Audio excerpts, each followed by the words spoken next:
Hello and welcome to the Probe Dental Podcast. We're joined today by two men from Denovo Dental Partners. We're joined by Brian Southward, the CFO, and Mark Aichroth, the CEO. Thank you for joining us today, gentlemen. How are you doing? Yeah, thank you very much for inviting us. It's great to be here. So, to start us off, could you introduce yourselves and Denovo Dental Partners for those who may be unfamiliar? Just a little bit of background on myself. I've been in healthcare for 30 years. I've been mainly in the hospital business prior to last 4 years in dentistry. And I was one of the founding directors of Circle. But it was there at Circle that I had this very strong belief of partnership with clinicians, partnership with doctors, and we created a great business. In fact, dentists have been leading the way already with their certain method of ownership going forward. But 4 years ago, I was invited out to the States to become COO of a dental rollout company. This was with a company that had its origins in Australia, New Zealand and Canada, with a type of partnership model that we've recreated here with Denovo. This partnership model was fantastic at engaging with the dentists and also retaining dentists within the business going forward. The Australian business was sold to Bupa in 2015. The Canadian business went public a few years ago. After we grew the business in the United States, I felt that I wanted to see if we could do something in the UK. So together with two of my colleagues who are also co-founders of Denovo, we came back to the UK about 2.5 years ago with the idea of launching Denovo in the UK, which we did in February of this year. We found some practices and we now have 6 practices within the business, which are a mixture of specialist and general. And it took us a while to get funding, but we've managed to do that. And we now have a funding line that will allow us to grow the business to about 120 practices. We'll obviously describe the model, and Brian, my very able CFO colleague, is able to explain that in some detail to you. But we're very excited to be able to explain and talk about the Denovo model, which brings a new model of partnership into the UK dentistry. Brian. Thanks, Mark. Brian South, the CFO. Look, I've had 15 odd years working with private equity-backed businesses in different sectors. The common theme on all those is trying to help preserve or create value on either culturally-led businesses, brand-led businesses, or technology-led businesses. Either way, where you've got something quite special to try and protect and not just do a kind of quick flip of a business. We're using balance sheet engineering or cheap debt, etc. It's all about creating real long-term value and trying to protect what's really important about the business. So when the team approached me around this opportunity, I was just particularly excited because having looked at various aspects of professional services and healthcare before, I didn't realise how acute I think the problem is for UK dentistry, where there aren't very many options that are interesting to enable dentists to be nurtured and to grow their practice and realize value over time. Very much, the models are very, very traditional, almost around, I just want to retire now. How can I get out quickly and take something off the table? And so, that's what really got me excited. So what I've been able to do is just help the team with all the experience I've had in different models, just to make sure that we can refine it a little bit and make it really applicable to the UK dentist industry and be exciting, but actually very helpful proposition in the marketplace, which, again, we're incredibly excited about. Every conversation we're having at the moment, me and Mark, when they're on the road, you just can't help get excited about the opportunity for the dentist. You almost feel like you're liberating some of these dentists from the situation they're in. It's an incredibly isolated industry. People are building wonderful practices, through sheer hard graft and unbelievable technical skill.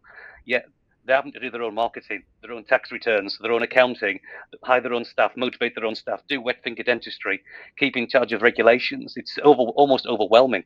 And so if someone can just come and put your arm around them a little bit, they'll have a little ecosystem that's more about collaboration and support.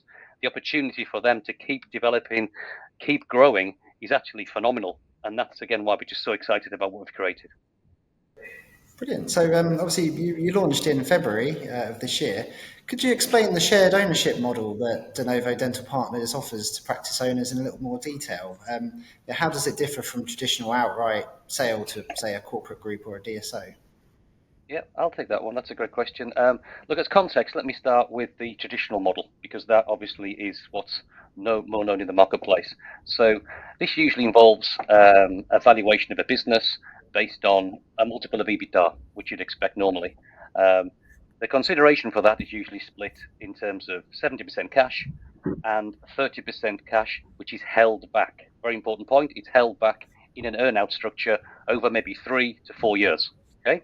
Now, to get your earn-out payment, you'd have to achieve some level of growth and potentially hit a number of operational KPIs. And this failure to do so would result in you not getting your earn-out payment and therefore not getting full value for your business.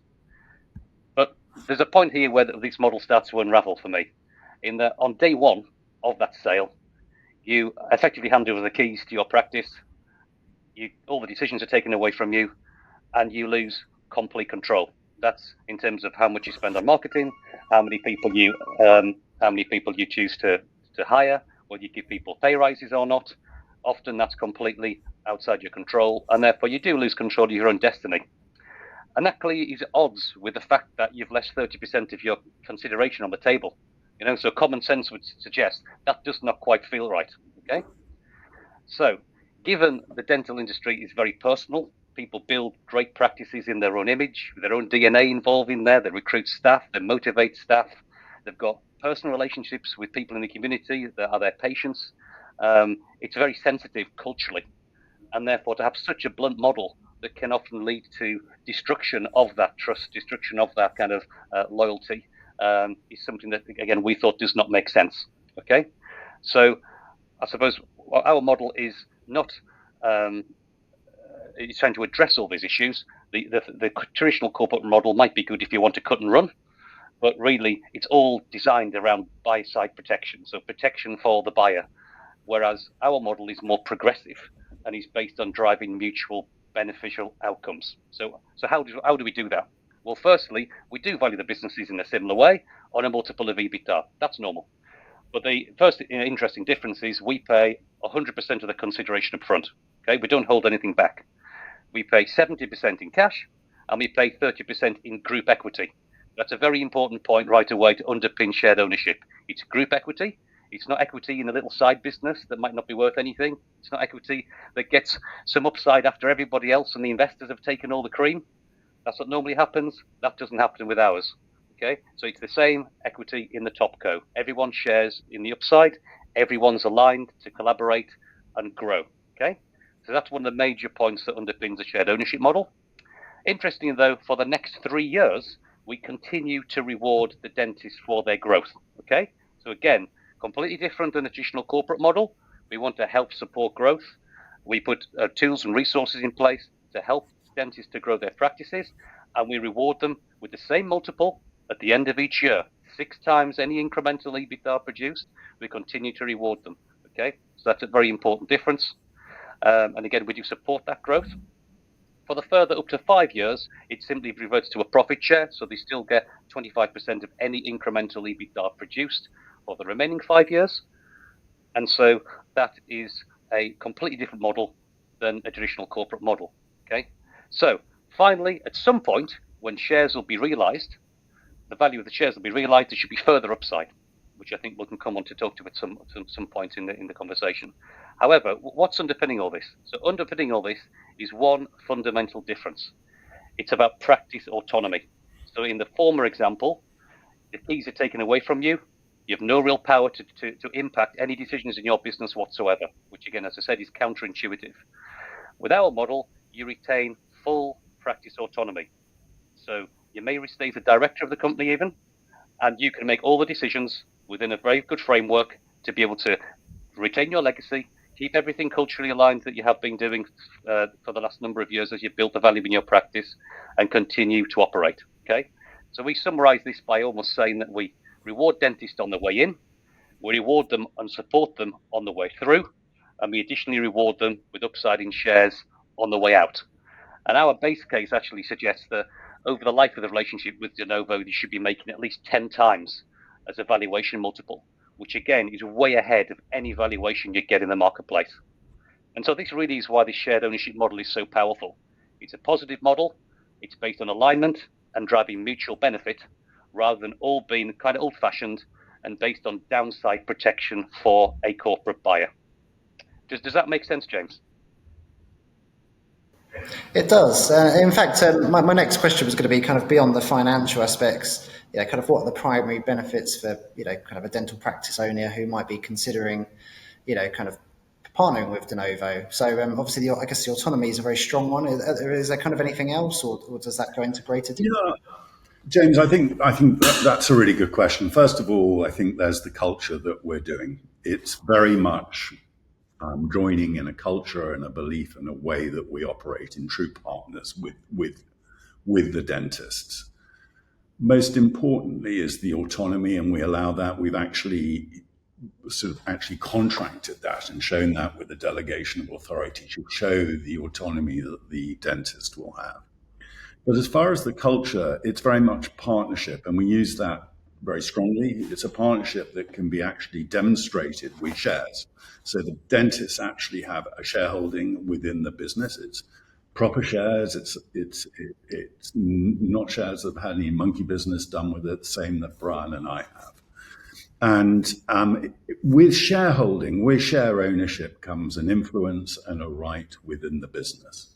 And we take that very seriously. So we try to make sure that every decision that we make as a business is informed by data, but the dentists have a methodology for influencing and being involved with that decision. So it's very much dentist-led right at the front. And in fact, last night we had a steering group meeting where we were able to decide, the dentists were able to decide on various aspects affecting the business going forward. They're very much involved within the growth, the compliance aspect, reviewing other aspects that could influence their dental colleagues. So very, very much dental-led. And that is a big benefit that we see going forward. The other aspects are that we're able to provide central support functions, but this is at the option of the dentist. Okay, so at the option. These people have essentially bought through their commitment autonomy going forwards. So we want to say to them, if you want to have some help with your growth, or you want to have some help with your capital funding, if you want to have some help with training or with compliance, please, we have a whole catalogue of services that we're able to provide for you, but we're not going to impose. It's almost like a pick and mix solution, choose option that they can go with. So we're very, very cautious from that point of view. It is important, though, for the dentist to realize that they are going to have that autonomy. So they shouldn't say, yeah, I want the autonomy, but I want you to do everything for me and provide my practice manager and the rest of it, because that is not our model. We are looking for very successful practices that are continuing to run, that are running pretty independently at the moment. And in fact, in our first wave of 6 practices, a number of the practices have sort of said, look, I have a lot of staff who are very, very nervous about joining a corporate, and they don't want you to even be present and to show up. We'll obviously deal with a lot of things. And I want to be able to say to my associates, look, I can show you nothing changed, and nothing has changed. Obviously, the dentist has benefited very nicely in the team. The other aspect that is really important is that we have 2 methods of offering shares to the staff and to the associates. So I very much, circled, my whole career has been in trying to spread share ownership throughout the employees. And we feel that if there is share ownership right down at the lowest level, people will treat their business very differently, and it gives them a say at the table. We would like to sort of, consider ourselves very much like a John Lewis or Waitrose of dentistry, although it's a very different model within Waitrose, but that share ownership and that employee engagement. So we offer that. They get some initial shares as part of our employee stock ownership plan, but we're also developing in the final stages of offering some more meaningful shares for potential associates or other key employees that want to stay longer within the business. So those are the sort of key aspects for considering. But I think the other thing that we really look very carefully is looking at the culture. We have a really embedded culture. In fact, I remember writing the mission, vision, values, behaviors, and on the way on the plane to start, forming Denovo, and we've taken it very seriously, and we make sure that we're very picky about who we work with. If they're not really going to sort of buy into the culture, we don't want to work with them. We want to have people that first with humanity and are very empathetic and are able to work within this partnership type style. We see that as really, really important. It takes longer. You may involve more people in the discussions, but the outcome is fabulous. Brilliant. I was wondering if you could tell me a little bit more about the support that kind of the larger Denovo group provides to its partner dentists and teams. Perhaps I could start this, and then Brian might, will have something. Look, we're not a traditional corporate. Okay, we're not a traditional corporate that's going to buy you, lock you in for 3 years. We're not a traditional corporate that's going to then say, well, we're taking over your marketing budget and you now speak to corporate. We don't have those extensive functions within the business. We don't have fleets of regional managers and company cars going around and visiting the dentists on a regular basis. We give them autonomy and we allow them to get on with it. If they wish, under a sort of pick and mix type of thing, to use to work with us on growth and support for their growth, for some of their compliance, we obviously take on their accounting and legal. But if they want support on some of their marketing, we have people that can help them to do it, but we don't require them to use it. Brian, did I articulate that sufficiently? Perfectly, but I think it might also be worthwhile just, James, it's quite interesting because culture, as Mark said, is so important. Everything we do from the start of even getting someone on board with us, even before we've even signed anything formally, we actually start working in a collaborative way, which is actually quite completely different. And I've never seen this anywhere else. Yeah. And I think it's like really, really powerful, and it's really quite exciting. So, as soon as we sign a letter of intent, which is non-binding with people, from that day, we treat them as a partner, even though in theory it might still drop out. Okay, so what's the manifestation of that? I'll give you an example. Okay. So we write an investment committee paper together. Okay, so it's usually us and them. You write a paper, you submit it to the investment committee. If it gets approved or not, they will never see what you've written. The risks and opportunities all out there, for everyone to see. We write it and co-author it, and the dentist partner signs it off before Mark and I present it. That's the level of collaboration we have. That's the level of collaboration we've engineered into the process from the very start. So we're actually living this, and it's not just a form of words. It's very easy to have a form of words saying, oh, we're partnership centric, we do this and that and the other. Everyone can say that, but it's all about actions. We're action orientated. We deliver what we say we're going to deliver. And that's just, if you like, an example of how we work in partnership from the start. Why am I telling you this? Because as part of that, we do a growth plan. So we don't contractually commit people to growth, but what we want to make sure is that they're happy that with our little help, a bit of help around the edges, as Mark said, we can help them sometimes liberate these practices to really see a growth spurt that they previously maybe didn't have the confidence to go for. And that's kind of how we feel about how we can support them in this ecosystem. And so again, just from the very start, we're supporting them, nurture them and help them grow. Just around the edges where they need support, guidance and advice, they are in charge of running their practice. We can just do a little bit of the lifting if required. But fundamentally, it's all about working together to help them grow right from day one. So another question I wanted to ask was, obviously, how does Denovo's model cater to dentists who are looking to grow their practice rather than retire imminently? Okay. I think this is really important, actually, James. We are looking for dentists that are wanting to grow their practices, but they can do that at differing times in their career. We have some that are sort of later in their career and some that are earlier. Obviously, if they're earlier in their career, it can work. But we don't require the dentists who are actually guaranteeing their earnings to actually be hands-on delivering all of that production. We have one dentist who has two practices. He wants to spend more time down in more time in Edinburgh, and he covers for his dentists when they're on holiday. He does a little bit with some traditional patients, but actually he's overseeing the practice and running it.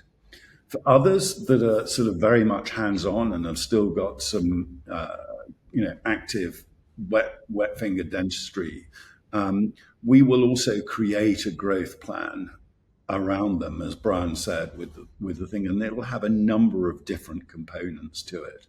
We sort of get quite granular with Karen Best, who's our Chief Operating Officer, and she's had a whole career wealth of experience in helping dentists to grow. But we also have Simon Hocken, who may be known to some of your audience. Simon, was founder of Now Breathe, a dentist himself, and he's very good at sort of the high-level levers that can help a practice to grow. So we combine those two and sort of bring them together and bring that wealth of experience. And it's quite nice. Some of it is quite low-hanging fruit. Some needs a little bit more thought through. Some of that growth can also be got by some of the economies of scale by bringing them under the Denovo umbrella. So there's a variety of aspects that help with the growth that meets dentists in different parts of their careers, which is so attractive to the Denovo model. And what's some of the more kind of common concerns or reservations that dentists have when first learning about your model, obviously with it being so different, and how have you addressed those? Yeah, I think there's three kind of areas I would say. There's one, practice autonomy. Is it real, or is it just about words? So how can you demonstrate that? And I'll come back to that one. The second one really is all about the shares. Because again, shares can be quite new for people. So it's kind of how do I know there'll be a value to the shares over time? And the other one really is about timing of that. So it's kind of, when will I be able to realize the value of my shareholding? So these are all obviously very, very important questions. So addressing each one, the big one of practice autonomy, that's very straightforward. As Mark mentioned earlier, we have a number of things almost hardwired into our constitution. Okay, so this is not just about, words. This is all about actions, action orientated. So the example we gave about the investment committee, that's just a behavioral piece, which is fine. But in terms of where we are on hardwiring it, we have a delegation of authority structure that comes right from the whole topco company, right down to the organization, which absolutely gives in granular detail everything the dentist can do or not do. Yeah, and most things they can do. So it's just more about absolute clarity on the way in that this is hardwired into the constitution of the company. And so that gives people real faith when they see that, like, oh my goodness, I've never seen that before. That is fantastic. And that is coupled with an operating charter. The operating charter, again, is this is how the team will behave, the support team, the management team will behave, and this is what is expected of us, and vice versa. This is what is expected of our partner dentists. So those two documents combined really give people the comfort that this is not just about words. This is about hardwired methods that are drilled into our company's constitution. So that's really important to us because, as I say, it's a thing that really underpins the difference between our model and other people's models. The two are about shares, and I'll just quickly trip over those. Look, none of us can predict the future, and so we're very honest with people because part of our culture is we're very honest and open and transparent. But we always say, look, if we are getting, as Mark said, we're quite picky. If we are getting great practices on board and we're helping them grow and we're nurturing them and we're all flourishing, then there's an expectation that there will be some upside in the value of the shares over time. That's driven by just common sense arbitrage. You tend to get a higher valuation from a larger group than an individual practice, but also because all the economies of scale that we are extracting as a bigger entity mean that you can drive more profitability, which drives bigger returns in terms of equity. Okay, and so that's a question we get people comfortable with very quickly. The other one about timing. We always say there's internal, external events on timing of shares. We are not in any rush. Okay, we're at the start of our journey. This is not about doing a quick flip. That's what's been done for the last 20 years in various kind of private equity manifestations, and we are a hardworking, honest, transparent organisation that are in no rush whatsoever, and neither are our investors. And so, we could end up just keeping going and paying ourselves dividends for a long time. So this is all about, looking at realizing value over time. So there's different mechanisms. We could have an internal market, so maybe after 3 years, to make sure that people need to have some liquidity for various life events. We could be able to honor that through an internal market where the group can buy the shares back. And ultimately, over time, we could end up floating on the stock market. We could end up being bought by another company if we thought it was the right thing culturally to do.